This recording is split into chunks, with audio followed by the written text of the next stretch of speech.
Is there a difference between graduate hiring and apprentice hiring from a selection and assessment perspective? The short answer is no. In principle, it is fundamentally the same process. They're both early careers, they're both young people, both coming out of education straight into the world of work. In both cases, the applicants have no real experience, largely no real skills. You want people that have that potential. Now, the reason I say mostly they are the same is that in a real apprenticeship program, it will function very similarly to a real graduate program, in that you are providing them with significant training and development qualifications. A lot of organizations will say apprentice.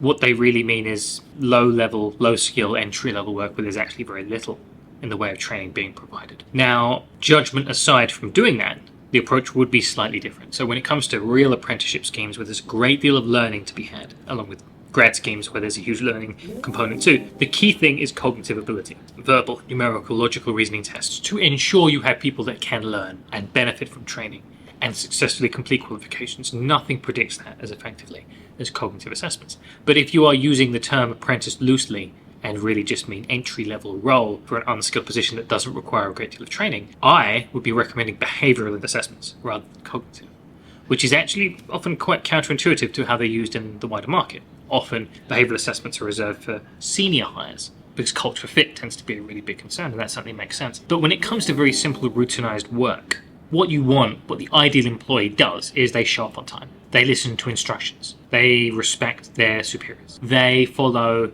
procedures and are careful and considered in their decisions so they don't cause injuries. That is all conscientiousness, the personality trait of conscientiousness. And so if you are using the term apprentice as basically a synonym for entry-level, low-skilled, routinized work, then behavioural assessments will be way more important than they are for a real apprenticeship or for a grad scheme.